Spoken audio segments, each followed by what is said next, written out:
Please ma'am, আমার সঙ্গে এমন ব্যবহার কইরেন না। দেখ তো, মায়ের না চিকিৎসার জন্য টাকা লাগবে অনেক অনেক। তোর মায়ের চিকিৎসার সব টাকা আমি দিব। তুই আমার সঙ্গে রেসপন্স কর তাহলে। ম্যাম, আমার মায়ের জন্য টাকা লাগবে, কিন্তু এইভাবে টাকা উপার্জন করতে আমি চাই না। হালালভাবে টাকা উপার্জন করে আমি আমার মায়ের চিকিৎসা করব। হালাল ভাবে কি করবি? তুই যদি আমাকে এখন বাধা দিস আর আমার সঙ্গে রেসপন্স না করিস, তাহলে তোকে আমি চাকরি থেকে বের করে দিব। পপির মুখ থেকে এমন কথা শুনে স্বাধীন চুপসে যায়, আর কোনো কথা না বলে মূর্তির ন্যায় সেখানেই দাঁড়িয়ে থাকে। একটু পর পপি এসে স্বাধীনকে কিস করতে লাগে। স্বাধীনকে কোনো প্রকার রেসপন্স করতে না দেখে পুনরায় পপি বলে, কিরে, তোকে কি বললাম? তোর কানে ঢোকে নাই? ভালোই ভালোই আমাকে মজা দিবি নাকি চাকরি থেকে বের করে দিব তোকে? স্বাধীন বুঝে উঠতে পারে না পপির এমন প্রশ্নে কি উত্তর দিবে। একটু পর স্বাধীন নিজেকে আর সামলাতে না পেরে পপির সঙ্গে রেসপন্স দিতে লাগে।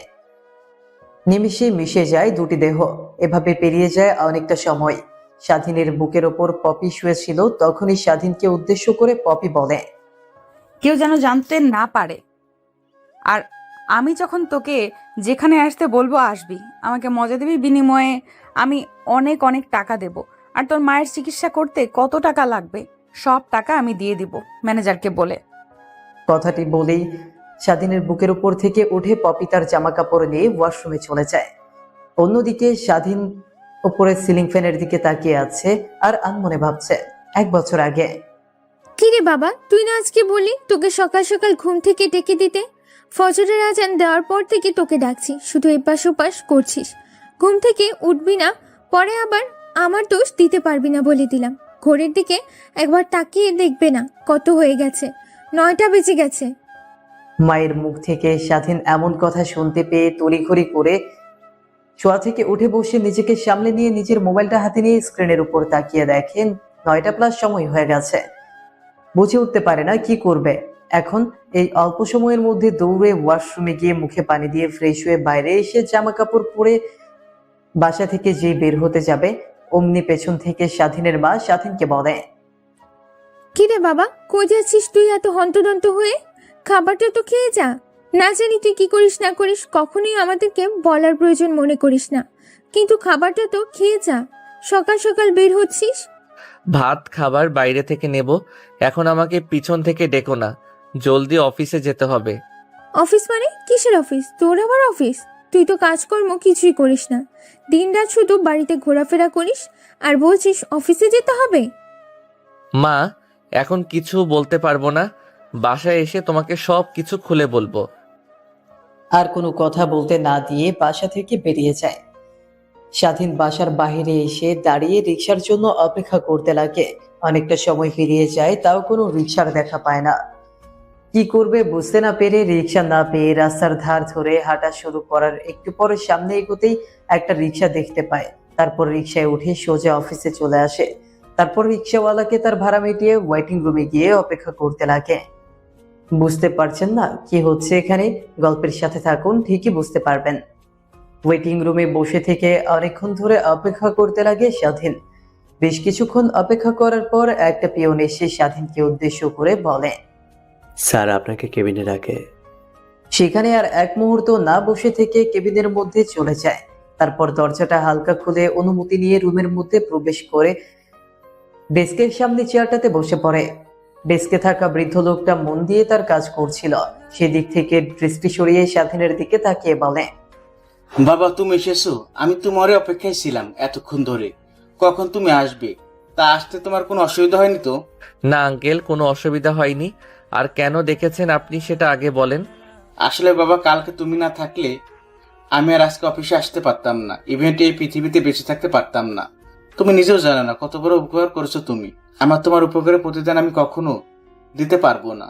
তা আমি জানি যে কালকে বললে চাকরি খুঁজতেছো, বেকার, তাই ভাবলাম তোমাকে আমার অফিসে একটা চাকরি দিই। তাহলে আমার অফিসে একটা ভালো এবং মনোযোগী কর্মচারী পাবো। এতে আমার কোম্পানিটা অনেক ভালোভাবে অগ্রহিত করবে। এর জন্য তোমাকে আজকে আমি অফিসে আসতে বলেছিলাম, আর আমার ভিজিটিং কার্ড তোমাকে দিয়েছিলাম। লোকটির এমন কথা শুনে স্বাধীন যেন আকাশ থেকে মাটিতে ধুপ করে পড়ে। নিজের কানকে যেন নিজেই বিশ্বাস করতে পারছে না সে। কি করবে বুঝে উঠতে পারে না স্বাধীন।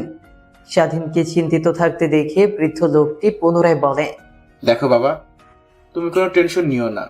তোমাকে কোম্পানি ভালো পোস্টে চাকরি দেব, আর অনেক মাইনে দেব মাসে। তোমাকে আমি অফিসে ম্যানেজার হিসেবে চাকরি দেব, আর মাসে তুমি বেতন পাবে 1 লক্ষ টাকা। বাকিটা তোমার ইচ্ছে, তুমি চাকরি করবে কি করবে না।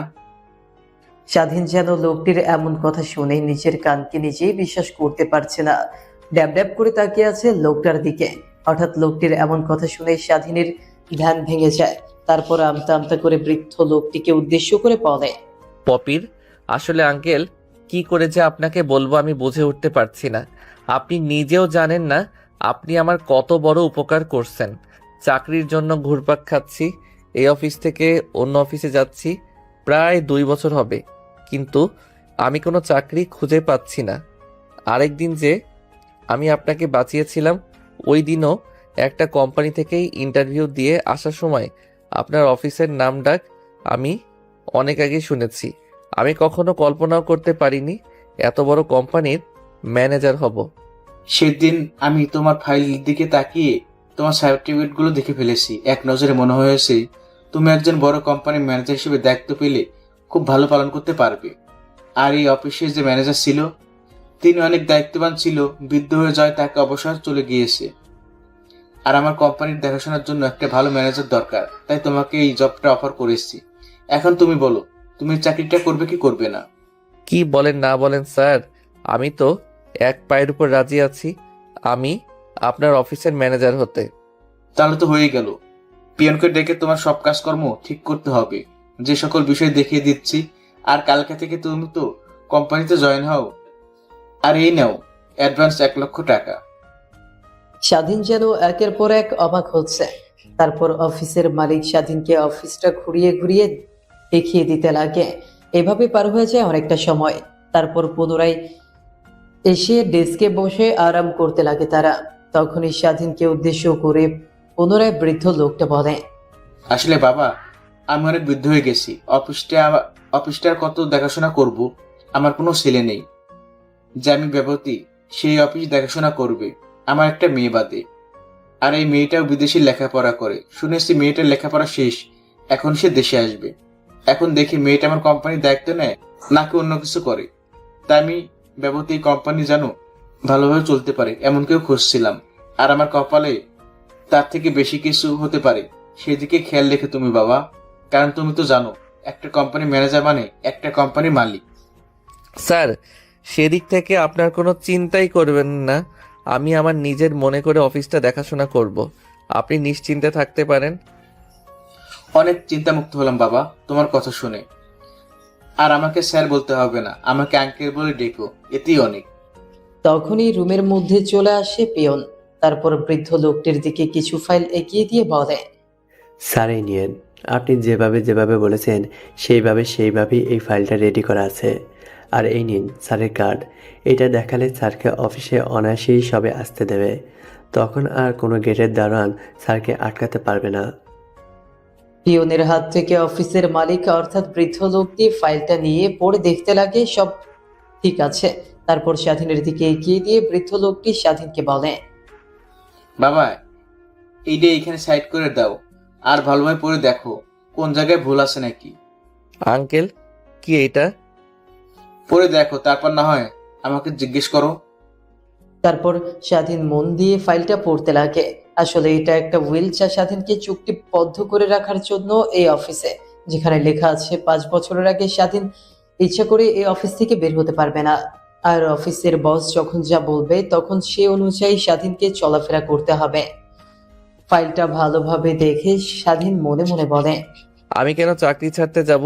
5 বছর তো অনেক কম। আমি আমার মৃত্যুর আগ পর্যন্ত এই অফিস থেকে যাব না। আর অফিসের বস আঙ্কেল আমাকে তো আর তেমন কিছু বলবে না, যা আমার মনের অবাধনে। এ থেকে আমি লাইনটা ভালোই করে দেই, এতে আমার ভালো হবে। যেই বলা সেই কাজ। স্বাধীন ফাইলটাতে সাইন গট গট করে দেয়। তারপর স্বাধীন বৃদ্ধ লোকটি অর্থাৎ অফিসের বসের কাছ থেকে অ্যাডভান্স 1 লক্ষ টাকা নিয়ে আরো প্রয়োজনীয় কিছু কার্যক্রম শেষ করে অফিস থেকে বেরিয়ে যায় স্বাধীন। অফিস থেকে বের হয়ে একটা রিক্সা দিয়ে সোজা মার্কেটে চলে যায়।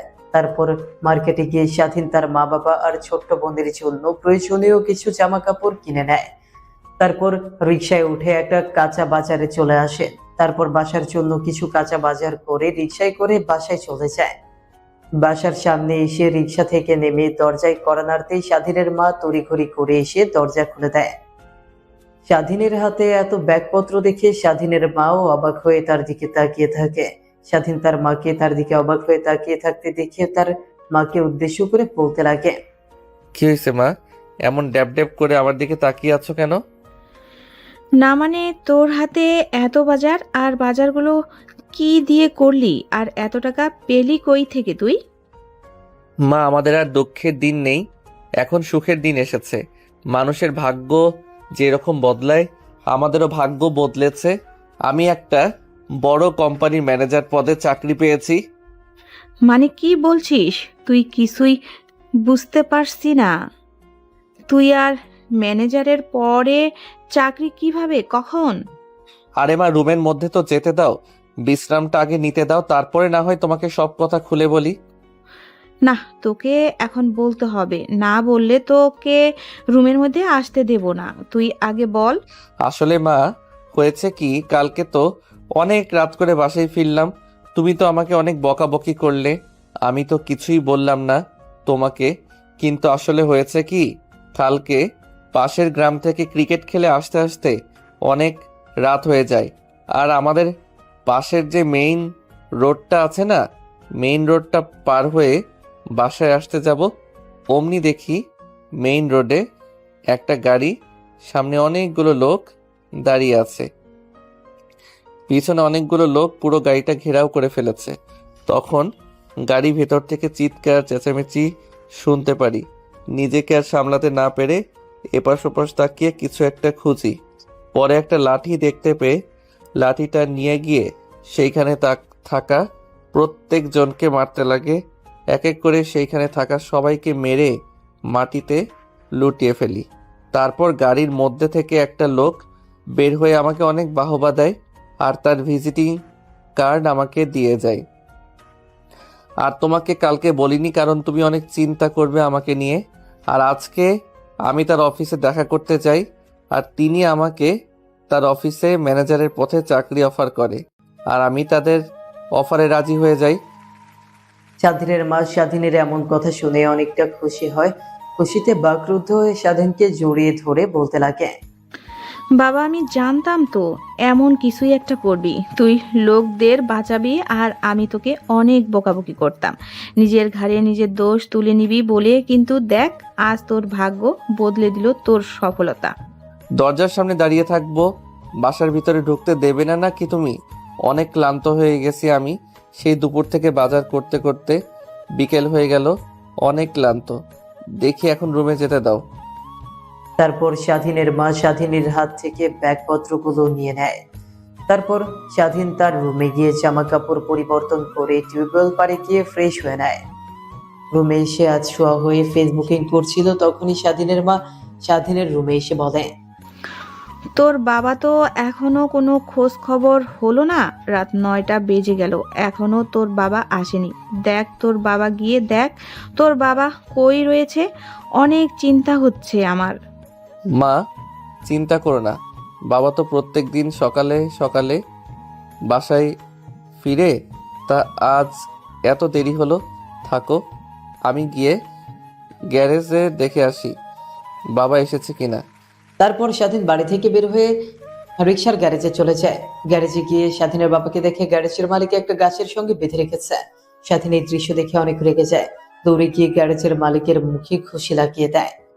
স্বাধীনের হঠাৎ ঘুষি খেয়ে গ্যারেজের মালিক ছিটকে গিয়ে কিছুটা দূরে পড়ে যায়। তখন সেখানে থাকা লোকেরা এসে স্বাধীনকে আটকায়। স্বাধীন তাদেরকে ঝামটা দিয়ে ফেলে দিয়ে তার বাবার কাছে গিয়ে রশি খুলতে লাগে আর বলতে লাগে, কি হয়েছে তোমার? আর ওরা তোমাকে গাছের সঙ্গে এইভাবে বেঁধে রেখেছে কেন? আরে বাবা বলিস না, রিক্সা চালাচ্ছিলাম, বিকেলের দিকে একটা ছেলে পিছনের দিকে অনেক দূরে যেতে বলে ভাড়া নিয়ে। অনেক বেশি ভাড়া দেওয়ায় আমি আর না করিনি। অনেকটা দূরে যাওয়ার পর দেখতে পেলাম অনেকটা রাত হয়ে গেছে। ফেরার সময় পথে অনেকগুলো লোক আমাকে আটকে আমার কাছ থেকে টাকা পয়সা রিক্সা নিয়ে চলে যায়। আমি অনেক করে তাদের মানা করি, কিন্তু তারা আমাকে মেরে সেখানে রেখে চলে যায়। আর গ্যারেজের মালিক আমার কাছ থেকে তার রিক্সায় বুঝে না পেয়ে আমাকে মারধর করে আর গাছের সঙ্গে বেঁধে রেখে যায়, আর বলে যে টাকা না দেয়া পর্যন্ত আমি নাকি তার ওইখান থেকে ছাড়া পাবো না। স্বাধীন তার বাবার কাছ থেকে উঠে দৌড়ে রিক্সার গ্যারেজের মালিকের কাছে গিয়ে মাটি থেকে কলার ধরে উঁচু করে বলে, তোর একটা গাড়ির কত দাম আমি তোকে পুষে দেব, কিন্তু তুই আমার বাবাকে মারলি কেন? আর গাছের সঙ্গে বেঁধে রেখেছিস কেন? তোর সাহস কি করে হয়? কথাটা বলে স্বাধীন গ্যারেজের মালিককে অনেক মারধর করতে লাগে। মারতে মারতে একটা পর্যায়ে গ্যারেজের মালিকের নাক মুখ দিয়ে যখন রক্ত বের হয়, তখন স্বাধীনের বাবা স্বাধীনের কাছে গিয়ে স্বাধীনকে পেছন থেকে মারতে মানা করে।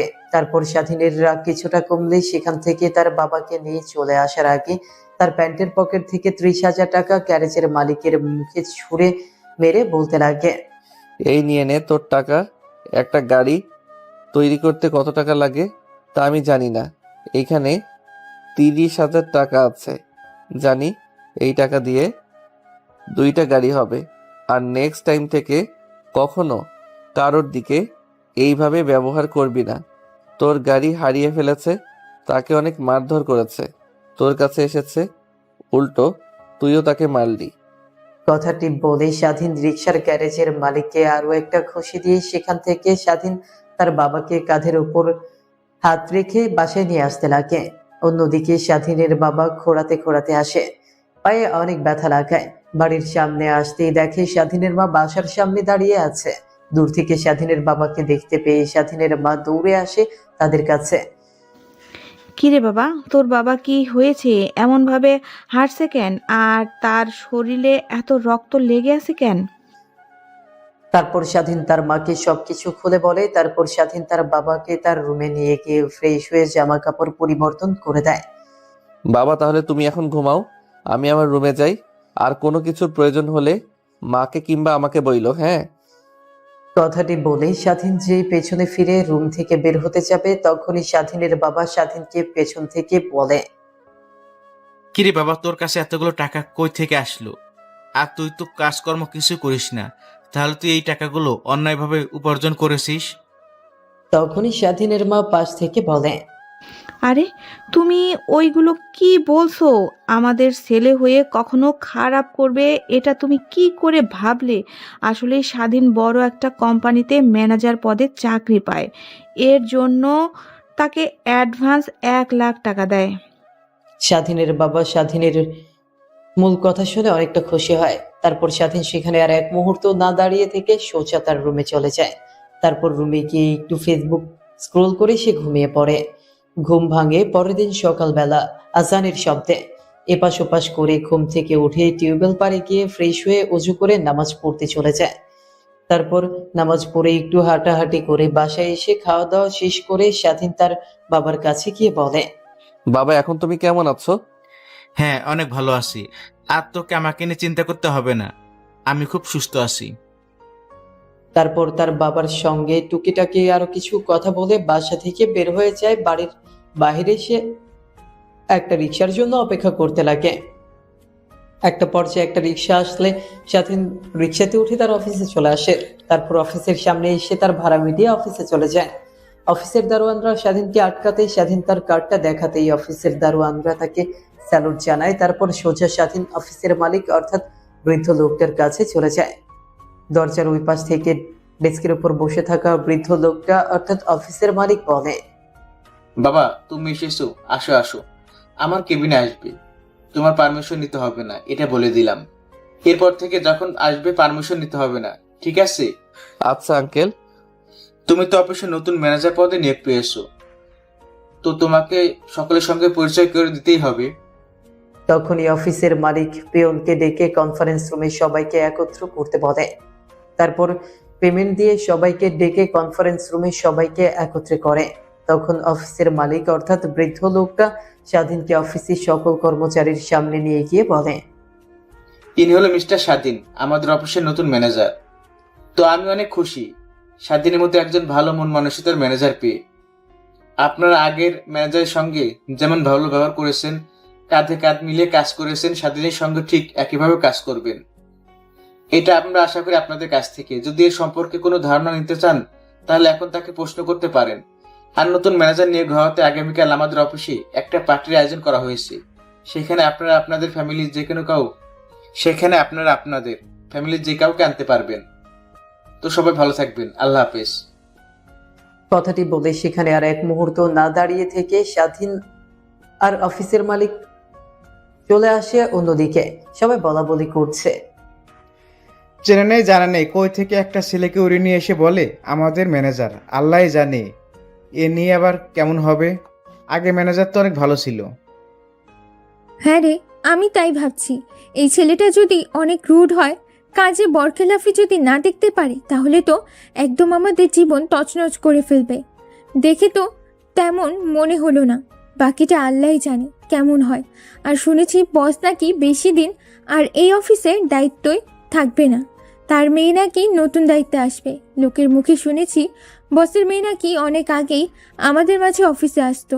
মাঝে মধ্যে তখন যদি তার সঙ্গে কেউ খারাপ ব্যবহার করতো কিংবা ভুলে কারোর সঙ্গে যদি ধাক্কা লাগতো, তাহলে তার চাকরি নট করে দিত। আর অনেক রাগী ছিল সে। নতুন ম্যানেজার নিয়োগ দিয়েছে, 2 দিন পর দেখবি নতুন মালিকও চলে এসেছে, অর্থাৎ বসের মেয়ে নতুন মালিক হয়ে আসবে। কথাগুলো নিজেদের মধ্যে বলা বলি করে যে যার কেবিনে চলে গিয়ে মনোযোগ দিয়ে কাজ করতে লাগে। অন্যদিকে স্বাধীনকে উদ্দেশ্য করে অফিসের মালিক বলে, শোন বাবা, যেহেতু আগামীকালকে একটা পার্টির আয়োজন করেছি, তাহলে সেই পার্টির অ্যারেঞ্জ তুমি না হয় করো। Okay sir. Oh sorry, okay uncle. তারপর স্বাধীন আর অফিসের মালিকের মধ্যে আরো কিছু কথা বলতে লাগে। একটু পর পিয়নকে ডাক দিতেই পিয়ন তাদের রুমে প্রবেশ করে। তখনই অফিসের মালিক পিয়নকে উদ্দেশ্য করে বলে, তোমাকে তো আগামীকাল বলেছিলাম নতুন একটা ডেস্ক তৈরি করতে। তুমি কি সেই ডেস্ক তৈরি করেছো নতুন ম্যানেজারের জন্য? জি স্যার, নতুন ডেস্ক তৈরি করেছি আপনার পাশে, আর আপনার রুমের মধ্যে দিয়ে সেখানে যাওয়া যায়। স্যার, আগামীকালকে পুরাতন ম্যানেজারের কেবিন সাফ করতে অনেকগুলো ফাইল দেখতে পাই, যেখানে দেখি অনেকগুলোতে ধুলো জমে গেছে। আমি ভেবেছি সেগুলো পুরাতন ফাইল। ছেড়ে দিতে যাব, তখনই দেখতে পাই অনেকগুলো হিসাব ওইখানে লেখা আছে। ভাবলাম অনেক কাজে হবে, তাই সেইগুলো রেখে দিয়েছি। আপনি চাইলে আমি সেই ফাইলগুলো নিয়ে আসতে পারি। অফিসের মালিক কিছু একটা চিন্তা করে পিয়নকে বলে, যাও, তুমি ফাইলগুলো নিয়ে আসো। দেখে কি ফাইল আমাদের থেকে লুকিয়েছো।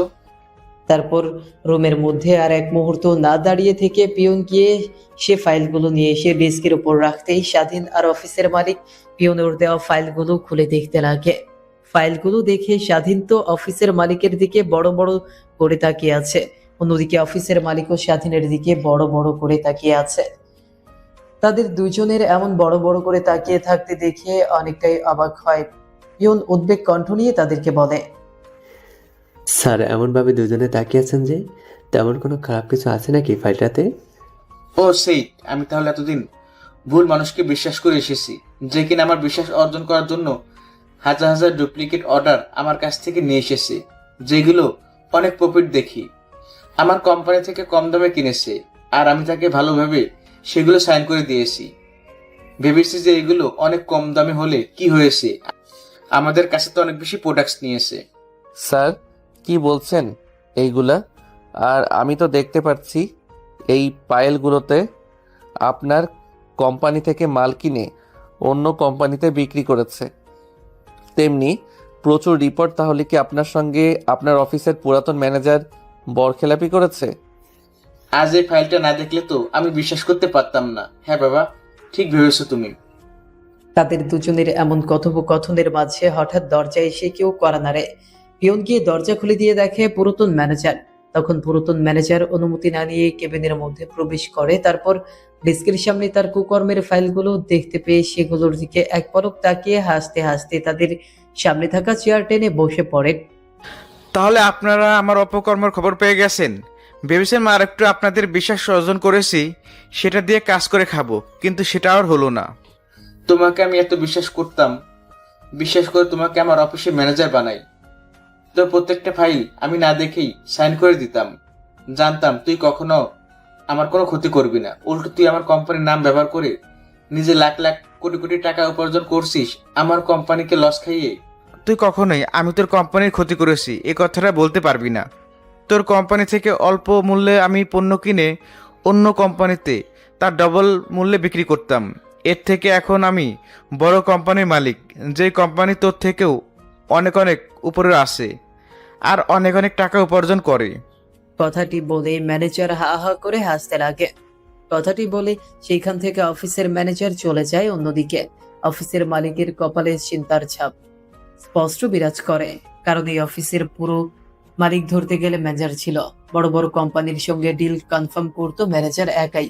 এখন সে একটা কোম্পানি দিয়েছে, সেই কোম্পানিতে এখন বড় বড় কোম্পানির ডিল ফাইনাল করবে। এখন আর তার কোম্পানিতে বেশি কেউ আর আসবে না, এই চিন্তা করতে লাগে। চিন্তা করতে করতে এক পর্যায়ে বুকে হাত দিয়ে সেখানে মাটিতে লুটিয়ে পড়ে। স্বাধীন তার চেয়ার থেকে উঠে দৌড়ে গিয়ে তাকে ধরে ফেলে। তারপর স্বাধীন তাকে ধরাধরি করে অফিস থেকে বের করে গাড়িতে করে হসপিটাল নিয়ে যায়। হাসপাতালে নিয়ে আসতে অফিসের মালিককে হাসপাতালে ভর্তি করে দেওয়া হয়। তারপর জরুরি বিভাগে তাকে নিয়ে যাওয়া হয়। সেভাবে পেরিয়ে যায় অনেকটা সময়। প্রায় 2 ঘন্টা পর জরুরি বিভাগ থেকে একটা ডাক্তার বের হয়। স্বাধীন দৌড়ে ডাক্তারের কাছে গিয়ে বলে, ডাক্তার সাহেব কি হয়েছে? ওনার হঠাৎ করে আমাদের সঙ্গে কথা বলতে বলতে এমন অবস্থা হলো কেন? আসলে তিনি হার্ট অ্যাটাক করেছিল। এমন কোনো কথা শুনেছে যা নিজের কানে কে বিশ্বাস করতে পারেনি, তাই হার্ট অ্যাটাক করেছে। ডাক্তার সাহেব, আপনারা যে করে পারেন আমার বসকে বাঁচান। যত টাকা লাগে আমরা দেব। প্লিজ তাকে দেখেন।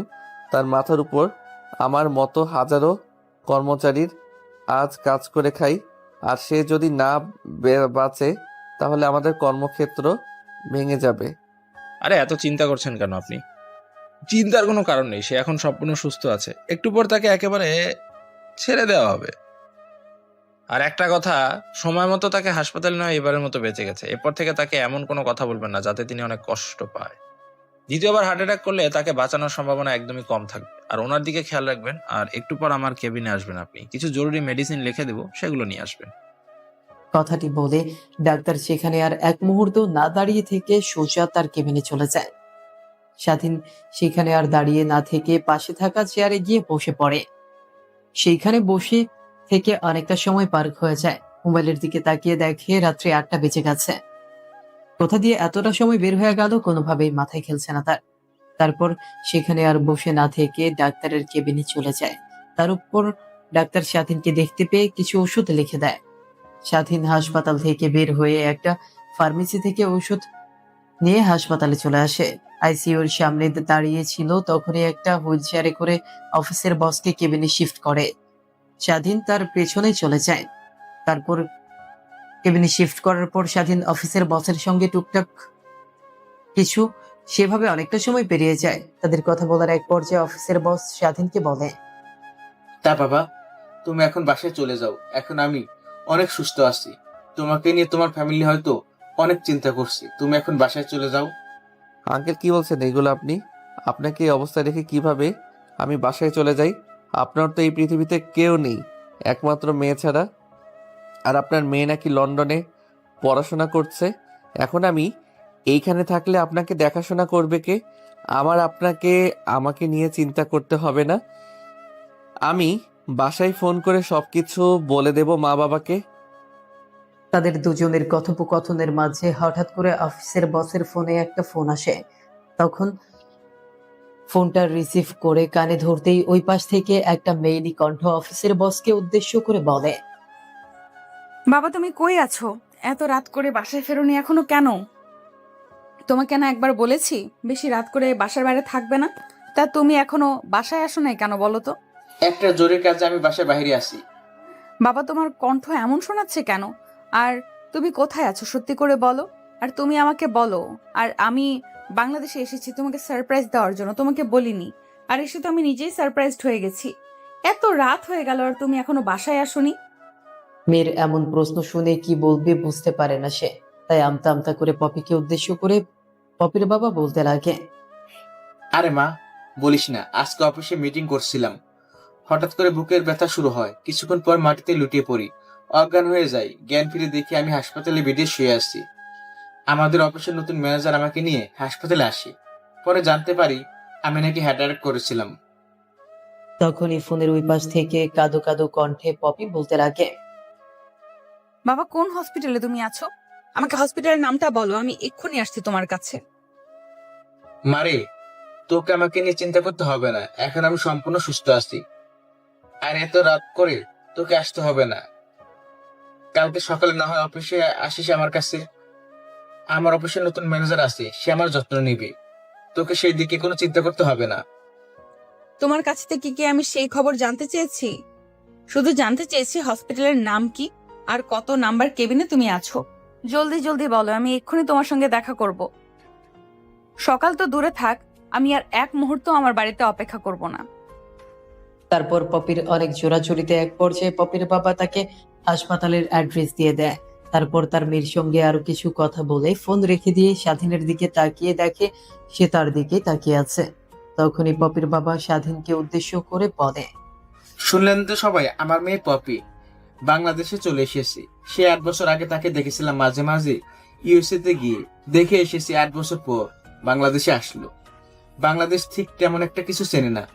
তুমি একটা কাজ করো, তুমি হাসপাতালের বাইরে গিয়ে তার জন্য অপেক্ষা করো। আর আমার মেয়ের নাম পপি, গায়ের রং ফর্সা, তোমার থেকে অল্প একটু নিচু হবে। হাসপাতালের বাইরে গিয়ে দেখবে দামি গাড়ি নিয়ে এসেছে, ভাববে ওইটা আমার মেয়ে। যাও এখন বাইরে গিয়ে অপেক্ষা করো প্লিজ, আমার মেয়ের জন্য। পরে দেখবে আমার পপিমা আমার কেবিন চিনতে পারবে না। আর এত রাত করে আসাটা রিস্ক। নানান ভাবে মানা করলাম, কিন্তু কে শোনে কার কথা? আমার অসুস্থতার কথা শুনে সে পাগল হয়ে গেছে। আর হাসপাতালে আসতে রাত হয়ে গেল। অনেক খারাপ খারাপ লোকের অগ্রসর হয়। তুমি প্লিজ গিয়ে আমার মেয়েকে নিয়ে আসো। আঙ্কেল, আপনাকে চিন্তা করতে হবে না, আমি এখনই যাচ্ছি আর পপি ম্যাডামের জন্য অপেক্ষা করছি।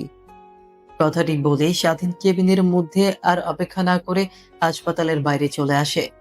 অনেকক্ষণ অপেক্ষা করার পর একটা কালো মার্সিডিজ গাড়ি এসে হাসপাতালের সামনে ব্রেক করে। তখনই স্বাধীন বুঝতে পারে এটাই বসের মেয়ে অর্থাৎ পপি ম্যামের গাড়ি।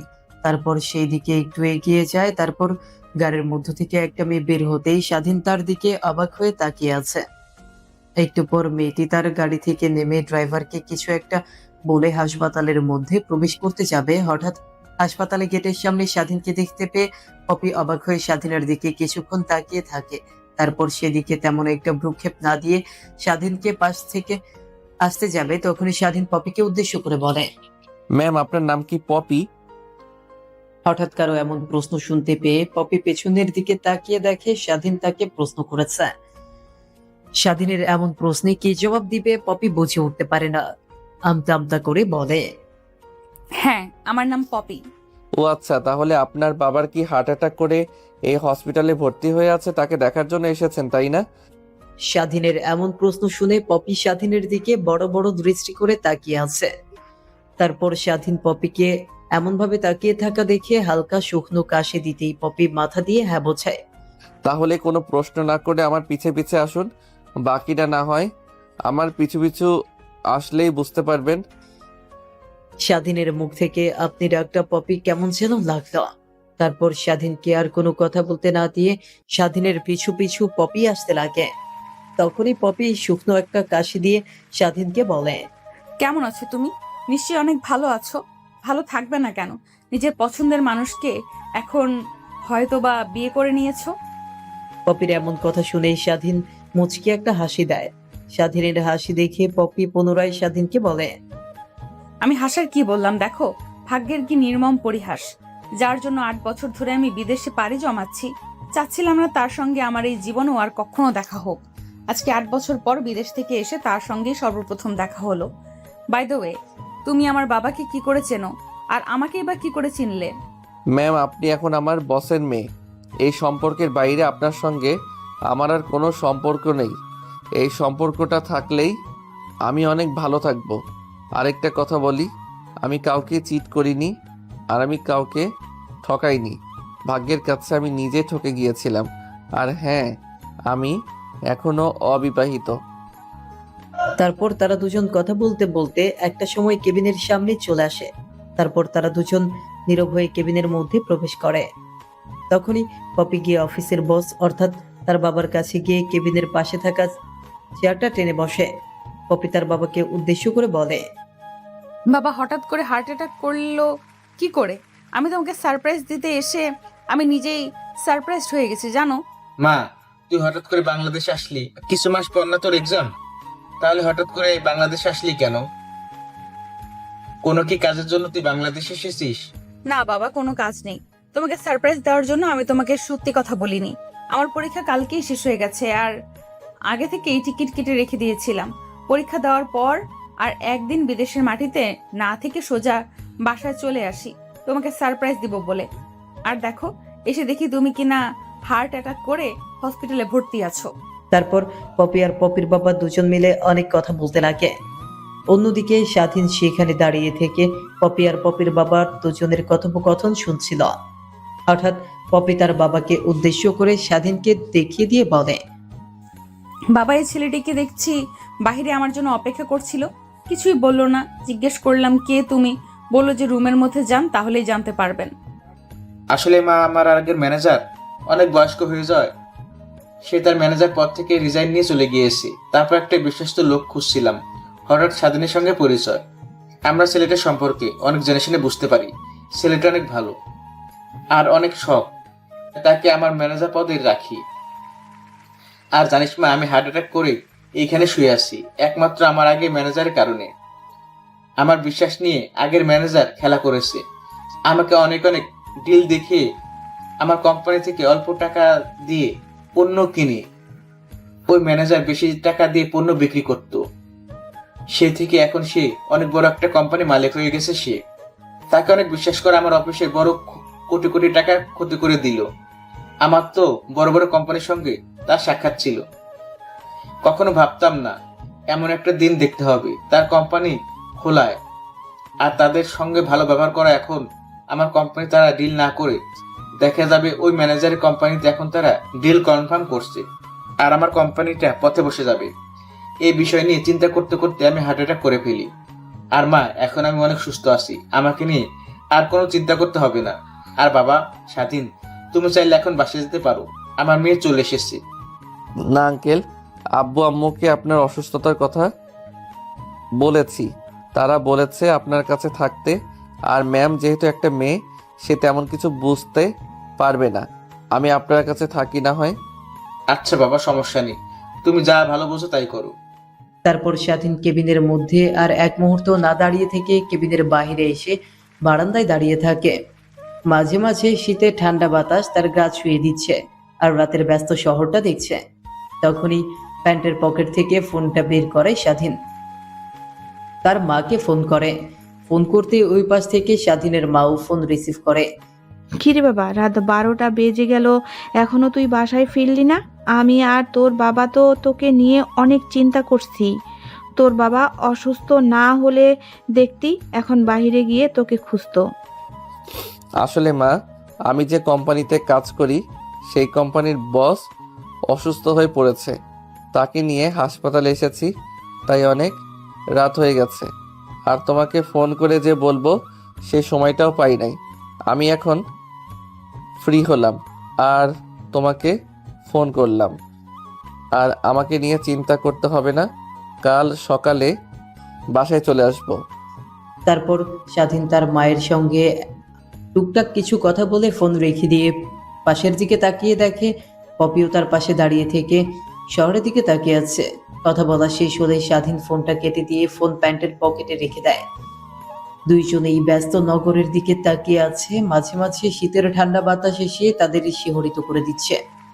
তাদের দুজনের মধ্যে সেখানে দাঁড়িয়ে থেকে পিংপতন নীরবতা বিরাজ করে। হঠাৎ করে পপি স্বাধীনকে উদ্দেশ্য করে বলে, অনেক সুখে আছিস তুই, তাই না? আমাকে দুঃখ দিয়ে 8 বছর কষ্ট দিয়ে অনেক হাসি খুশি আছিস দেখছি। এই 8টা বছর আমাকে তুমি কষ্ট দিয়েছিস। কড়ায় গন্ডায় আমি সেগুলো উসুল করে নেব। শুধু তুই দেখ আমি কি করি। পপির এমন কথা শুনে স্বাধীন কিছুই বলল না। ব্যস্ত শহরটার দিকে তাকিয়ে মুচকি একটা হাসি দেয়। অন্যদিকে স্বাধীনের এমন হাসির রহস্য পপি কিছুই খুঁজে পায় না। সেখানে আর এক মুহূর্ত না দাঁড়িয়ে থেকে সোজা পপি তার বাবার কেবিনে চলে যায়। আর স্বাধীন সেখানে অনেকক্ষণ দাঁড়িয়ে থাকে। ঘড়ির কাঁটাতে প্রায় 2টা বেজে গেছে। তখন স্বাধীন সেখানে আর না দাঁড়িয়ে থেকে একটা বেঞ্চে গিয়ে বসে পড়ে আর ঝাঁপ দেয় ভয়ঙ্কর অতীতে। আসলে স্বাধীন আর পপি দুজনে একই কলেজে পড়াশোনা করত। সেই সুবাদে দুজন অনেক ভালো বন্ধু হয়। বন্ধুত্বের সম্পর্কের মধ্যে হঠাৎ করে পপি একদিন স্বাধীনকে প্রপোজ করে বসে। পপি দেখতে অনেক সুন্দর হয়, পুরো কলেজের ছেলে তার পিছে ঘুরঘুর করে। স্বাধীন পপির এমন প্রস্তাবে আর না করতে পারে না। সেই থেকেই স্বাধীন আর পপি দুজনের মধ্যে অনেক ভালো সম্পর্কের সৃষ্টি হয়। দেখতে দেখতে 2টা বছর পেরিয়ে যায়। হঠাৎ একদিন স্বাধীন কিছু একটা মনে করে পপির সঙ্গে রিলেশনটা কন্টিনিউ না করে ব্রেকআপ চায়। পপি স্বাধীনকে অনেকভাবে বোঝানোর চেষ্টা করে, বাট স্বাধীন বুঝতে নারাজ। পপি অনেক কান্নাকাটি করে, কিন্তু স্বাধীন তার কান্নার দিকে তেমন একটা ভ্রুক্ষেপ দেখায় না। পরবর্তীতে পপি আর কলেজে আসে না। সেই থেকে কোথায় গেছে খোঁজ খবর পায় না। আর কিছু না হয় গল্পের সাথে থাকলেই বুঝতে পারবেন। অতীত থেকে বের হয়ে মাঠের দিক থেকে দৃষ্টি সরিয়ে পাশের দিকে তাকিয়ে দেখে পপি তার পাশে বসে থেকে মোবাইল চাপছে। স্বাধীন সেই দিকে কোনো ভ্রুক্ষেপ দেখায় না, নিজের মতো করেই সেখানে বসে থাকে। দুজনের মধ্যে পিংপতন নীরবতা বিরাজ করছে, কিন্তু কেউ কাউকে কিছু বলছে না। সেভাবেই পেরিয়ে যায় অনেকটা সময়। দেখতে দেখতে পাশের মসজিদ থেকে আজানের ধ্বনি ভেসে আসে। তারপর স্বাধীন সেখানে আর এক মুহূর্ত না দাঁড়িয়ে থেকে হাসপাতাল থেকে বের হয়ে সোজা মসজিদে চলে যায় নামাজ পড়ার জন্য। নামাজ পড়ে স্বাধীন চারপাশটা একটু ঘোরাঘুরি করে হাসপাতালের মধ্যে এসে পপির বাবার কেবিনে চলে যায়। স্বাধীন কেবিনে গিয়ে দেখে পপি তার বাবাকে কি যেন খাইয়ে দিচ্ছে। স্বাধীন সেখানে গিয়ে পপির বাবাকে বলে, আঙ্কেল তাহলে এখন আমি আসি, তাই কোনো দরকার হলে আমাকে ফোন করেন, আমি চলে আসব। আর আপনি তো আমার ফোন নাম্বারটা জানেন তাই না? পপিকে উদ্দেশ্য করে বলল শেষের কথাগুলো। স্বাধীনের এমন কথা শুনে পপি স্বাধীনের দিকে তাকিয়ে বড় বড় দৃষ্টিতে তাকিয়ে থাকে।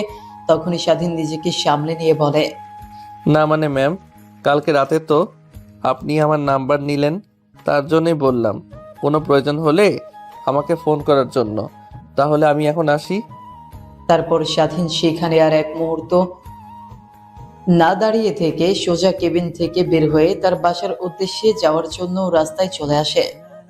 রাস্তায় এসে একটা রিকশার জন্য অপেক্ষা করতে লাগে। অন্যদিকে পপির বাবা পপিকে বলে, শোন মা, ছেলেটা কিন্তু অনেক ভালো। কিছুদিন আগে একটা মিটিং শেষ করে আমি আসছিলাম, রাস্তার মধ্যে হঠাৎ করে শত্রুপক্ষ থেকে আমাকে আক্রমণ করে। ঠিক তখনই ওই ছেলেটা আমাকে সাহায্য করার জন্য এগিয়ে আসে। আশপাশ দিয়ে অনেক গাড়ি যাচ্ছিল, কত হেল্প হেল্প বলে চিল্লালাম, কিন্তু কেউ আমাকে সাহায্য করতে আসে নাই। না জানি ছেলেটা কোথা থেকে এসে আমাকে ওই খারাপ লোকদের হাত থেকে বাঁচায়। পরে ছেলেটার সঙ্গে কথা বলে বুঝতে পারি যে তার চাকরি নেই, মাস্টার্স কমপ্লিট করে বসে আছে, চাকরি খুঁজছে। তখন আমি বলি আমার কোম্পানি কাজ করার জন্য, সে রাজি হয়ে যায়। তখন তাকে ভিজিটিং কার্ড দিই। পরে আগামীকাল আসে আমার কোম্পানিতে। ম্যানেজার পোস্টটি খালি থাকায় আর ছেলেটাকে ম্যানেজার হিসেবে আমার কোম্পানিতে রাখবো, এইভাবে তাকে ম্যানেজার পদে নেই। তারপর টুকটাক পপি তার বাবার সঙ্গে কথা বলতে লাগে। অন্যদিকে স্বাধীন একটা রিক্সা পেয়ে সোজা বাসায় চলে যায়। দরজায় এসে কড়া নাড়তেই স্বাধীনের মা এসে দরজা খুলে দেয়। তারপর সেখান থেকে স্বাধীন সোজা তার রুমে গিয়ে পোশাক পরিবর্তন করে গোসল করে নেয়। তারপর স্বাধীন রুমে এসে তার মাকে বলে, মা, অনেক ক্ষুধা পেয়েছে আমার জন্য, তুমি খাবার বারো। আর আমার বসের মেয়ে এসেছে বিদেশ থেকে, উনি এখন হাসপাতালে, হয়তো না খেয়ে আছে এখনো। তার জন্য একটা বাটিতে খাবার দিলে দাও, আমি একটু পরেই আবার হাসপাতালে যাব। আচ্ছা বাবা, বুঝতে পারছি, তোকে বলতে হবে না। আমি এর জন্যই বেশি করে রান্না করছি। আমি জানি এরকম কিছু একটা হবে। তুই খাবার খেয়ে নে, আমি খাবার বেড়ে দিচ্ছি। তারপর স্বাধীন তার রুম থেকে বের হয়ে খাবার টেবিলে এসে খাবার খেতে লাগে। খাওয়া দাওয়া শেষ করে তার রুমে গিয়ে পোশাক পরিবর্তন করে নিজেকে একটু পরিপাটি করে খাবার নিয়ে হাসপাতালের উদ্দেশ্যে রওনা হয়। একটু পর হাসপাতালে চলে আসে স্বাধীন। তারপর সোজা পপির বাবার কেবিনে চলে যায়। কেবিনে গিয়ে দেখে পপি আর তার বাবা দুজনে মিলে কথাবার্তা বলছে। দীর্ঘ 8 বছর পর মেয়েকে কাছে পেয়েছে, এই খুশিতেই পপির বাবা অনেকটা সুস্থ হয়ে গেছে। তখনই স্বাধীন দরজা দিয়ে ঘরের ভেতর প্রবেশ করে টেবিলের উপর খাবারের বাটিটা রেখে পপিকে উদ্দেশ্য করে বলে, ম্যাম, সেই কালকে রাত থেকে না খেয়ে আছেন, তাই মাকে আপনার কথা বলতেই মা আপনার জন্য খাবার দিয়েছে, এইগুলো খেয়ে নেন। তারপর পপি টেবিলের উপর থেকে খাবারের বাটিটা নিয়ে খেতে লাগে। স্বাধীন রুম থেকে বের হয়ে একটা দোকান থেকে পানির বোতল নিয়ে আসে। তারপর সোজা কেবিনে চলে আসে। তারপর পানির বোতলটা পপের দিকে এগিয়ে দিতেই পানির বোতলটা নিয়ে নেয় সে। তারপর একটা চেয়ার ঠেলে বসে পড়ে। তখনই পপির বাবা স্বাধীনকে উদ্দেশ্য করে বলতে লাগে, বাবা, এখন অনেকটা সুস্থ হয়ে গেছি। আর আমার মেয়ে এসেছে, তাতে অনেক সুস্থ হয়ে গেছি। তুমি একটা কাজ করো, ডাক্তারের সাথে কথা বলে দেখো আমাকে তারা কখন রিলিজ করবে। জানি হয়তো বা আরো 2-1 দিন থাকতে বলবে, বাট এখন আমি অনেকটা সুস্থ, চাইলে বাসায় যেতে পারবো, কোনো সমস্যা হবে না আমার। তারপর স্বাধীন কেবিন থেকে বের হয়ে ডাক্তারের কাছে চলে যায় রিলিজ নেওয়ার জন্য।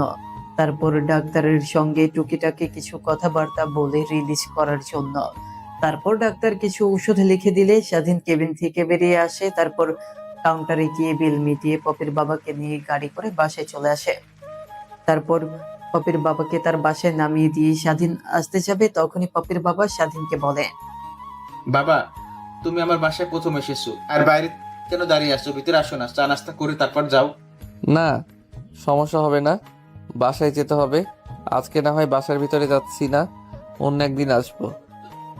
না, তুমি আজকে আসো, তেমন কিছু হবে না, 2-1 মিনিট লাগবে, তার বেশি লাগবে না।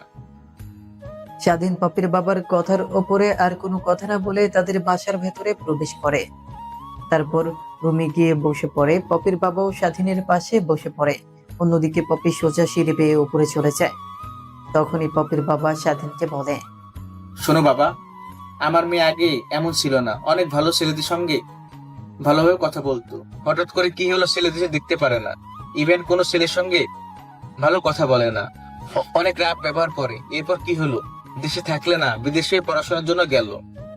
কত করে বললাম, মা কি হয়েছে বল আমাকে, কিন্তু কিছু বললো না আমাকে।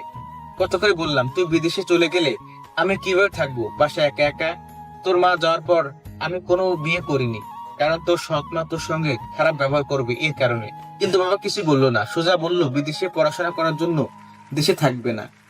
আমি তখন আর কোনো কথা বললাম না, তার জীবন লাইফ সে যেভাবে চাইবে সেভাবে চালাক। যাওয়া হয়ে গেছে, এখন দেশে ফিরে হয়তো আর বিদেশে যাবে না পড়াশোনার জন্য। তা বাদ দিয়ে সেসব কথা, আজকে তো অফিস বোধহয় সব এমপ্লয়ি এসেছে, অনেক ফাইল জমা পড়েছে। তুমি আগামীকাল অফিসে এসো, দেখি আমি কালকে অফিসে যেতে পারি কিনা। আমি যদি না যাই, আমার মেয়ে যাবে। আমার মেয়েও কিন্তু আমার থেকে কোনো অংশ কম নয়, অনেক বড় বড় কোম্পানির সঙ্গে ডিল করেছে সে আগে। তারপর স্বাধীন পপির বাবার সঙ্গে টুকিটাকি কিছু কথা বলে নেয়। একটু পর পপি একটা শাড়ি পরে দেখতে পায় সিঁড়ি থেকে নিচের দিকে নামছে। স্বাধীন সেদিকে একবার তাকিয়ে চোখ ফিরিয়ে নেয়। তার পরবর্তী তার বাবার কাছে এসে বলে, বাবা, আমি একটু বের হব আমার এক বন্ধুর সঙ্গে দেখা করার জন্য। আমায় দেশে আসার কথা শুনে সবাই পাগল হয়ে গেছে আমাকে দেখার জন্য। পুরো রেস্টুরেন্টে অপেক্ষা করছে, আমি যাই। তাহলে একটা কাজ কর, তুই স্বাধীনকে তোর বাসার সামনে নামিয়ে দে, তুই রেস্টুরেন্টে চলে যা। না আঙ্কেল, আমি একাই বাসায় যেতে পারবো, ম্যামকে নামিয়ে দিতে হবে না। আমার মতো একটা গরিব ঘরের ছেলে ম্যামের সঙ্গে গাড়িতে করে যাবে, কেমন দেখায় না? এর থেকে আমি বাসায় বাইরে থেকে রিক্সা নিয়ে যাব। বাবা, তুমি এগুলো কি বলছো? আমি তোমাকে একবার না বলেছি আমি বাকি সবগুলো বড় লোকদের মতো না, আমি গরিবদেরকে সম্মান করতে জানি, আর আমার মেয়েও তেমনি। অত ঢং করতে হবে না, আসেন, আমরা আবার লেট হচ্ছে। আপনাকে নামিয়ে দিয়ে না হয় আমি পার্টিতে যাব। স্বাধীন আর কোনো কথা না বলে পপির পিছু পিছু বাসার বাইরে চলে আসে। তারপর একটা গাড়িতে উঠে বসে পড়ে। স্বাধীন তার পিছু পিছু গিয়ে গাড়িতে উঠে বসে। অন্যদিকে পপি গিয়ে ড্রাইভিং সিটে বসে গাড়ি চালাতে লাগে। স্বাধীন গিয়ে তার পাশে সামনের সিটে বসে পড়ে। গাড়ি চলছে তার আপন গতিতে। দুজনের মধ্যেই পিংপতন নীরবতা বিরাজ করছে। তখনই পপি স্বাধীনকে বলে, আগের থেকে অনেকটাই স্মার্ট হয়ে গেছিস, হাবা গোবা, এটা এখন স্টাইল হয়ে গেছে। কথাটা বলে পপি মুচকে হাসি দেয়। স্বাধীন সেদিকে তেমন কোনো একটা ভ্রুক্ষেপ দেখায় না, সামনের দিকে তাকিয়ে আছে। তখন একটু রাগী কণ্ঠ নিয়ে পপি স্বাধীনকে বলে, অনেক ভাব হয়েছে তোর, তাই না? তোর সঙ্গে কথা বলতে চাচ্ছি আমি, আর তুই কথা বলছিস না। ম্যাম, সামনে আমার বাসা, এখানে নামিয়ে দিলেই হবে। পপি স্বাধীনের কথায় কোনো ভ্রুক্ষেপ না দেখিয়ে গাড়ি চালাতে লাগে। তখনই পপিকে উদ্দেশ্য করে স্বাধীন বলে, ম্যাম, কই নিয়ে যাচ্ছেন আমাকে? বললাম সামনে নামিয়ে দেন আমাকে, কিন্তু আপনি যে গালি বের করছেন না। একদম চুপ থাকবি, একটা কথাও তুই বলবি না, আর একটা কথা বললে তোকে কিন্তু একদম এখানেই শেষ করে ফেলবো। কথাটি বলে পপি মন দিয়ে গাড়ি চালাতে লাগে। অন্যদিকে স্বাধীন পপির এমন রাগ দেখে অবাক হয়ে যায়, কারণ স্বাধীন আগে থেকে জানে পপির রাগ অনেক ভয়ঙ্কর। আগে যখন তারা রিলেশনে ছিল তখন পপি কোনো সময় রাগ করে থাকলে স্বাধীন অনেক চেষ্টা করে তার রাগ ভাঙাতো। তারপর স্বাধীন চুপচাপ সিটে বসে থাকে। একটু পর গাড়ি গিয়ে ব্রেক করে একটা পার্কের সামনে। তারপর গাড়ি থেকে পপি নেমে যায়। স্বাধীনও গাড়ি থেকে নেমে যায়। তখন পপি এসে তার হাত চেপে ধরে একটা বেঞ্চের দিকে নিয়ে যায়। তারপর দুজনে গিয়ে বসে পড়ে। নদীর দিকে পপি আর স্বাধীন দুজনেই তাকিয়ে আছে অনেকক্ষণ ধরে। তখনই পপি জোরে সুরে একটা নিঃশ্বাস ফেলে বলতে লাগে, চাইলে কিন্তু আমরা এখনো সবকিছু ঠিক করতে পারি। এই 8টা বছর কিভাবে যে তোমাকে ছাড়া ছিলাম শুধুমাত্র আমিই জানি। ভেবেছিলাম দেশে এসে তোমাকে কোনোভাবেই খুঁজে পাবো না, কিন্তু দেখো ভাগ্যের কি নির্মম পরিহাস। সর্বপ্রথম তোমার সঙ্গে দেখা হলো, আর তোমাকে হারাতে চাই না। যেইভাবেই হোক তোমাকে আমার লাগবে। পপির হাত থেকে স্বাধীন তার হাত সরিয়ে নিয়ে বলতে লাগে, ম্যাম কি বলছেন এইগুলো? যা কখনো হবার নয় তা কখনো চিন্তা করাও দুঃস্বপ্ন। কোথায় আপনি আর কোথায় আমি? দুজনের মধ্যে আকাশ বাতাস তফাৎ। যেইখানে আপনার বাবা বাংলাদেশের টপ বিজনেসম্যানের মধ্যে এক, আর আমি সেইখানে সেই কোম্পানির সামান্য একটা ম্যানেজার। আপনি যা ভাবছেন তা কখনো হবার নয়। দেখো, আমি আমার বাবাকে যদি সবকিছু বুঝিয়ে বলি, বাবা অবশ্যই আজ হবে। আর তোর বিষয় নিয়ে বাবা আমাকে অনেক ভালো ভালো কথা বলেছে। আমাকে নিয়ে এইখানে কেন এসেছেন? আপনি তো আপনার বন্ধুদের সঙ্গে দেখা করার জন্য রেস্টুরেন্টে যাবেন। স্বাধীনের এমন কথা শুনে পপির ঠোঁটে একটু হাসির রেখা ফুটে ওঠে। তখনই হাসতে হাসতে স্বাধীনকে বলে, আরে না, আমার বন্ধুদের সঙ্গে দেখা করব আগামীকালকে সবার সঙ্গে। আজকে তো বের হয়েছি তোর সঙ্গে কথা বলবো এর জন্যই। আমি জানতাম যে আমি বাসার বাহিরে বের হতে গেলে বাবা বলবে তোকে তোর বাসায় নামিয়ে দেই যেন, আর তখনই তো তোকে নিয়ে এইখানে আসবো, এটাই কল্পনা করছিলাম। আর এই জায়গাটা এটা কিন্তু আমাদের সেই ফেভারিট জায়গা, যেখানে আমরা প্রায় সময়ই এসে বসে থাকতাম, ঘন্টার পর ঘন্টা এখানে পার করতাম। কিন্তু দেখ, আজ হয়তো বা আমরা এখানে নেই, কিন্তু জায়গাটা তো আগের মতোই আছে। ম্যাম, আপনি প্রয়োজনের কিছু কথা বললে আমাকে বলতে পারেন, না হলে আমি আসি। আমার বাসায় অনেক কাজ আছে। না, তেমন কোনো প্রয়োজন নাই তোকে এখন এই কথাগুলো বলার জন্য এখানে নিয়ে এসেছি। পপির কথা শেষ হতে না হতেই স্বাধীন সেখানে আর এক মুহূর্ত বসে না থেকে উঠে পার্ক থেকে বের হতে যায়। পপি সেই দিকে এক পলক তাকিয়ে থেকে মাঠের দিকে তাকিয়ে আছে। তারপর পপি সেখানে অনেকক্ষণ বসে থাকে। একটু পর পার্ক থেকে উঠে গাড়ি নিয়ে সোজা বাসায় চলে যায়। অন্যদিকে স্বাধীনও পার্ক থেকে এসে বাসায় এসে ফ্রেশ হয়ে খাওয়া দাওয়া করে তার রুমে গিয়ে ঘুমিয়ে পড়ে। পরের দিন সকালবেলা স্বাধীন ঘুম থেকে উঠে নামাজ পড়ে একটু হাঁটাহাঁটি করে বাসায় চলে যায়। বাবা, দিন দিন তোর বাবার অবস্থা কেমন যেন হয়ে যাচ্ছে। মাথায় নাকি প্রচন্ড পরিমাণে ব্যথা করতেছে। তার কালকে রাতে আমাকে বলল। বুঝতে পারছি না কি হয়েছে তোর বাবার। দেখি, এই মাসে তো অ্যাডভান্স টাকা নিয়ে নেওয়া হয়েছে। তাহলে আগের মাসের বেতন পেয়ে আব্বুকে না হয় হাসপাতালে নিয়ে যাব চিকিৎসা করানোর জন্য। তারপর স্বাধীন তার মার সঙ্গে টুকটাক কিছু কথা বলে খাওয়া দাওয়া শেষ করে অফিসের উদ্দেশ্যে বের হয়ে পড়ে বাসা থেকে। বাসার বাইরে এসে একটা রিক্সার জন্য অপেক্ষা করতে লাগে। তারপর রিক্সা পেলে সোজা অফিসে চলে যায়। রিক্সাওয়ালাকে তার ভাড়া মিটিয়ে সোজা স্বাধীন তার রেখে দেওয়া টেবিলে গিয়ে বসে পড়ে। তারপর স্বাধীন তার ডেস্কের উপরে থাকা ফাইলগুলো দেখতে লাগে মনোযোগ দিয়ে। ফাইলগুলো দেখছিল, তখনই কেবিনের মধ্যে পিয়ন এসে বলে, স্যার, আপনাকে আমাদের নতুন বস ডাকছে। স্বাধীন পিয়নের এমন কথায় আগামাথা কিছুই বুঝতে পারে না। তারপর তার কেবিন থেকে উঠে সোজা অফিসের বসের কেবিনে চলে যায় স্বাধীন। অনুমতি না নিয়ে কেবিনের মধ্যে প্রবেশ করতেই দেখে পপি তার শাড়ির কুচি ঠিক করছিল। দরজা খুলে হঠাৎ এমন দৃশ্য দেখে অবাক হয়ে যায়। সেদিকে এক পলক তাকে কেবিন থেকে বের হতে যাবে, তখনই পপি স্বাধীনকে বলে, ভেতরে যেহেতু চলে এসেছিস আর সব দেখে ফেলেছিস, সাধুর মতো এখন আর কেবিন থেকে বের হতে হবে না। না মানে ma'am, I am extremely sorry. আমি জানতাম না যে আপনি এসেছেন। আপনার বাবা অর্থাৎ আমাদের বস বলেছে যে স্যারকে নিয়ে প্রবেশ করতে গেলে কখনো যেন তার থেকে অনুমতি না নেই। তাই আমি অনুমতি না নিয়ে কি দিনের মধ্যে প্রবেশ করি। I am extremely sorry. আমি নিজে থেকে এরকম কাজ করিনি। বুঝেছি, সবই বুঝেছি বাবা। অফিসটাকে পুরো গ্রাম্য খ্যাত পরিবেশ বানিয়ে ফেলেছে। এর জন্যই ছোট থেকে ছোট লোকেরা অফিসে কোটি কোটি টাকার লোকসান করিয়ে দেয়।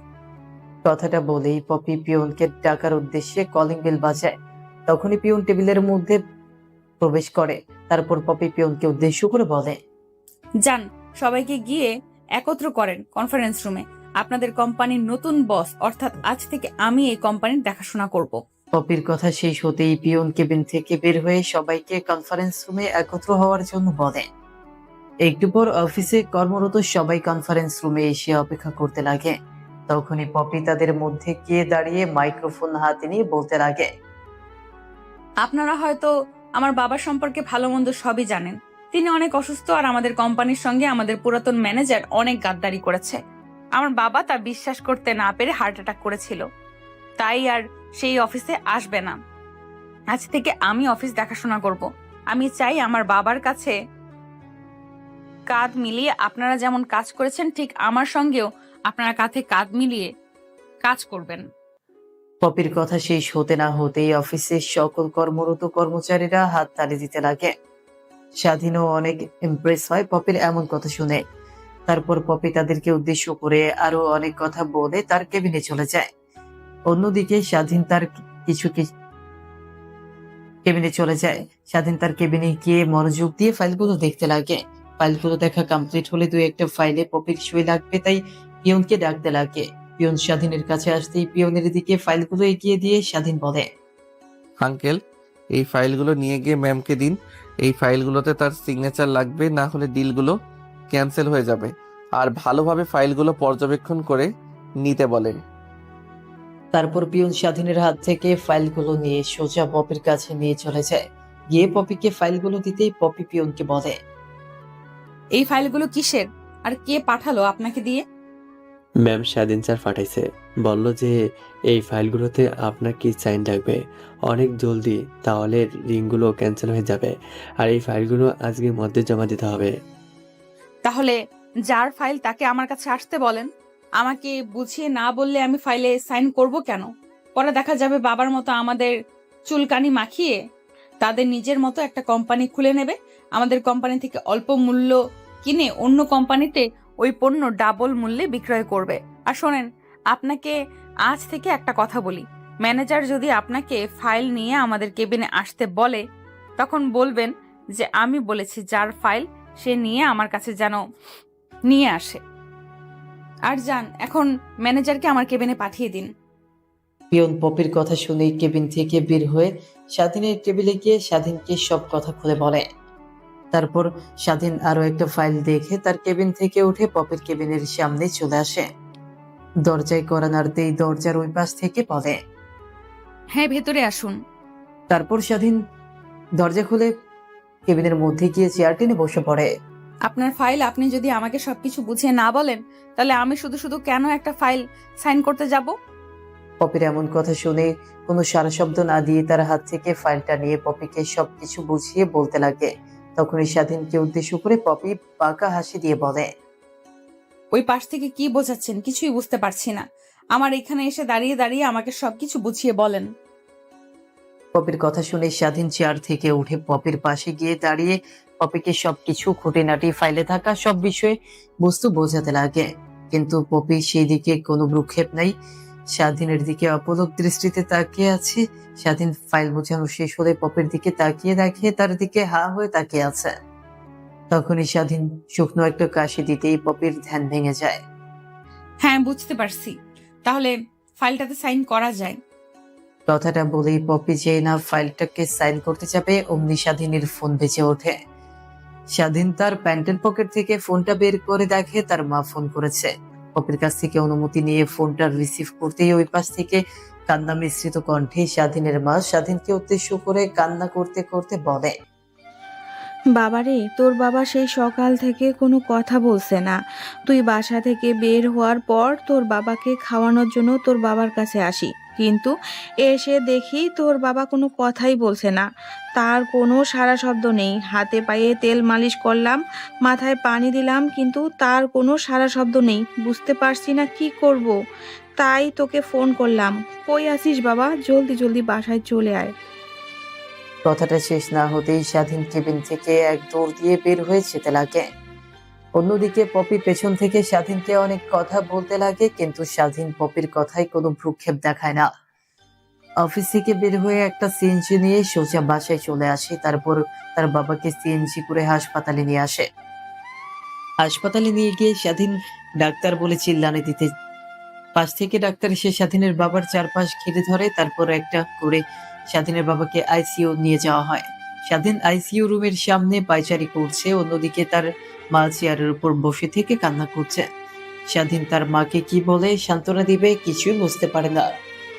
তখনই আইসিইউ রুমের মধ্য থেকে একজন ডাক্তার বের হয়ে স্বাধীন ডাক্তারের কাছে গিয়ে বলে, ডাক্তার আঙ্কেল, এখন আমার বাবার কেমন অবস্থা আর কি হয়েছে তার? সকাল থেকে কোনো জ্ঞান নাই, অনেক ডাকাডাকি করার পরও, হাত পায়ে তেল মালিশ করার পরও তার কোনো রেসপন্স পাওয়া যাচ্ছে না।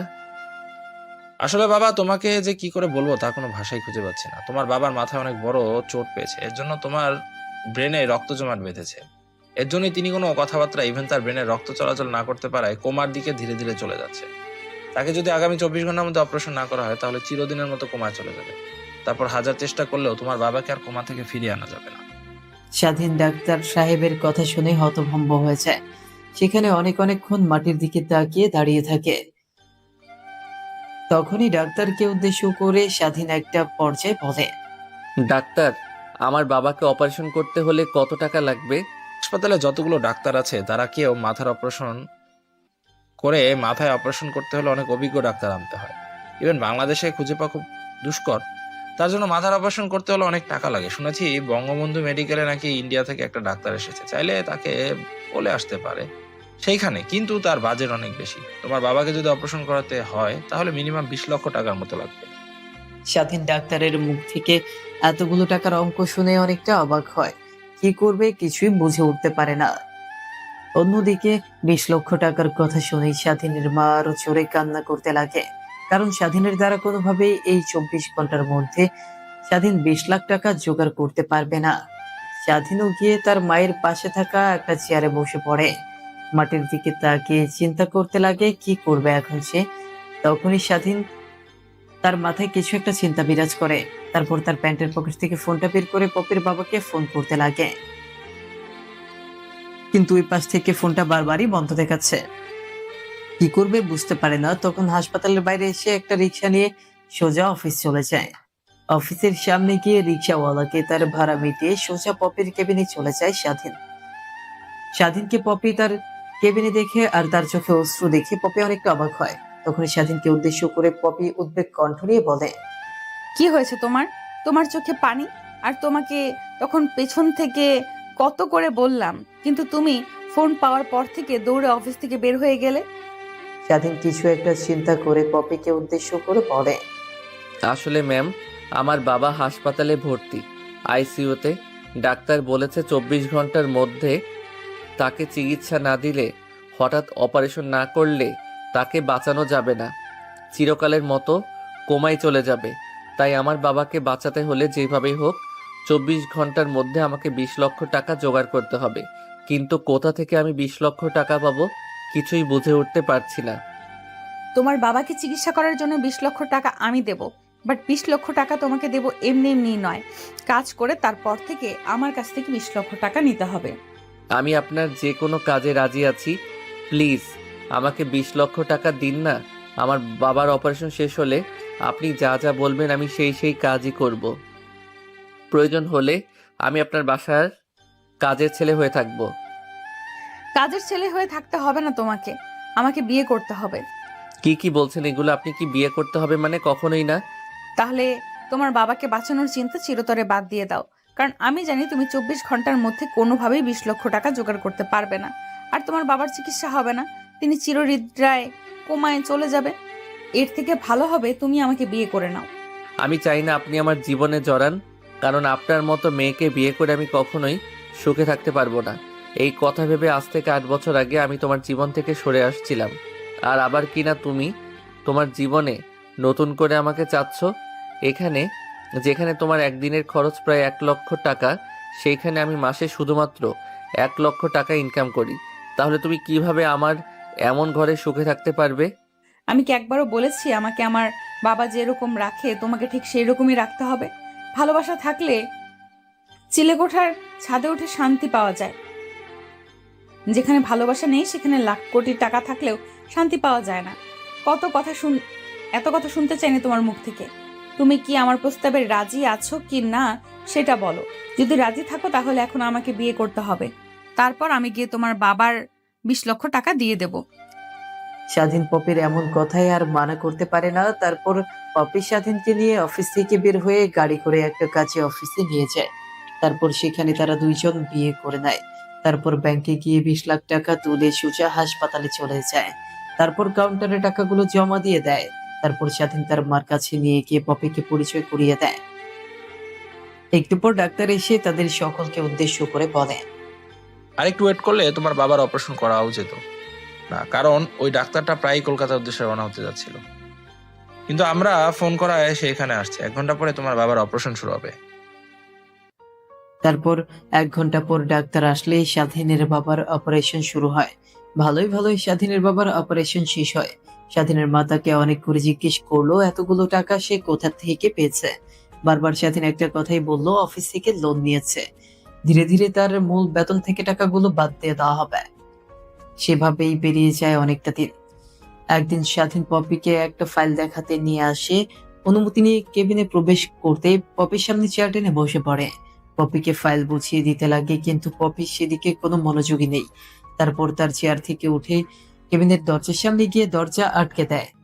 অন্যদিকে স্বাধীন পেছনের দিকে তাকিয়ে দরজা আটকানো দেখে ঢোক গেলে পপিকে বলে, কি হয়েছে, দরজা আটকাচ্ছেন কেন? তোকে কতবার বলেছি ম্যাম ম্যাম বলবি না, আমি তোর ম্যাম না, আমি তোর বিয়ে করাবো। কত করে বললাম, কিন্তু তুই তো আমার কথা শুনছিস না। এখন চুপচাপ থাক, আমি যা যা করি আমার সঙ্গে রেসপন্স দিবি। তারপর স্বাধীনের শার্টের কলার চেপে ধরে চেয়ার থেকে দাঁড় করিয়ে সেখানে থাকা একটা ড্রেসিং টেবিলের দিকে যেতে লাগে।